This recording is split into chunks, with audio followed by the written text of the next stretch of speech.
लखनऊ में शुक्रवार को वर्षा जनित एक हादसे में 9 लोगों ने अपनी जान गंवा दी। लखनऊ में एक निर्माणाधीन मकान की दीवार गिरने के बाद हादसे में 9 लोगों की जान चली गई। इसके अलावा 2 लोग घायल हुए, जिन्हें लखनऊ के सिविल अस्पताल में भर्ती कराया गया। घायल लोगों के इलाज के बीच शुक्रवार की शाम को डिप्टी सीएम ब्रजेश पाठक ने इन सभी से मुलाकात की।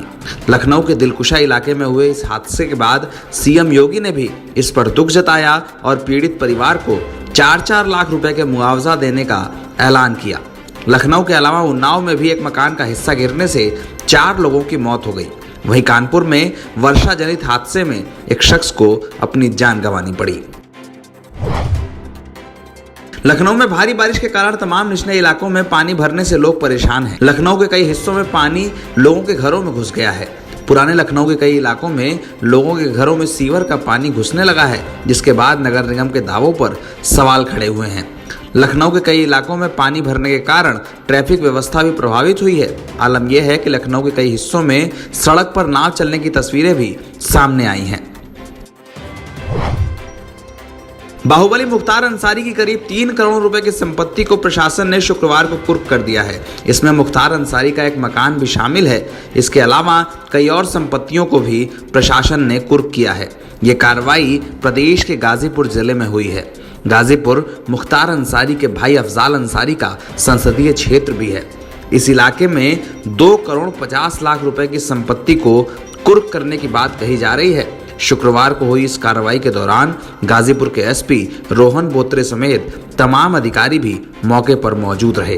3 व्यक्तियों की प्रॉपर्टी का जब्तीकरण धारा 14 गैंगस्टर एक्ट 1986 के अंतर्गत किया जा रहा है। नंबर 1 मुख्तार अंसारी की प्रॉपर्टी, जहां पे हम लोग अभी खड़े हैं, यहां पे इनका मकान सीज किया जा रहा है। दूसरा अफजाल अंसारी की कुछ 5 अराजी नंबर्स है, जिसका कुल रकबा 0.3 हेक्टेयर्स है। और काजू कुरैशी जो इनका गैंग मेंबर है, उसकी भी प्रॉपर्टी को आज जब्त कराया जाएगा। कुल अनुमानित कीमत इन प्रॉपर्टीज की लगभग 2.5 करोड़ रुपए के आसपास है। दिल्ली में यूपी सरकार के सरकारी गेस्ट हाउस में फर्जी आईएएस बनकर रह रहे एक शख्स को पुलिस ने गिरफ्तार किया है। दिल्ली पुलिस ने यूपी भवन में छापा मारकर इस फर्जी आईएएस अधिकारी को हिरासत में लिया है। आईएएस होने का दावा करके यहां पर कमरा बुक कराया था।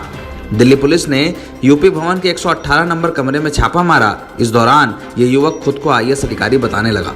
उसने ये भी कहा कि वो यूपी कैडर का आईएएस है और उसका नाम अमित सिन्हा है। उसने अपनी तैनाती गृह मंत्रालय में दिखाई थी, लेकिन दिल्ली पुलिस की पूछताछ के बाद उसका भंडाफोड़ हो गया, जिसके बाद उसे गिरफ्तार किया गया। प्रयागराज के बाघंबरी मठ में पहुंची सीबीआई की टीम ने गुरुवार को महंत नरेंद्र गिरी की मौत के करीब 1 साल बाद उनका कमरा खोला। इस कमरे को पहले सीबीआई ने ही सील कर दिया था। कमरा खोलने के बाद उसमें बड़ी मात्रा में नकदी और करोड़ों रुपए के जेवरात मिले।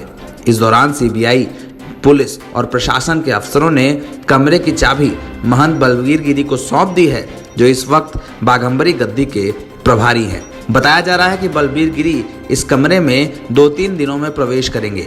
हालांकि जिस कमरे में महंत नरेंद्र गिरी ने आत्महत्या की थी, वो कमरा उनकी आत्महत्या के बाद से ही सील है और इसे नहीं खोला गया है।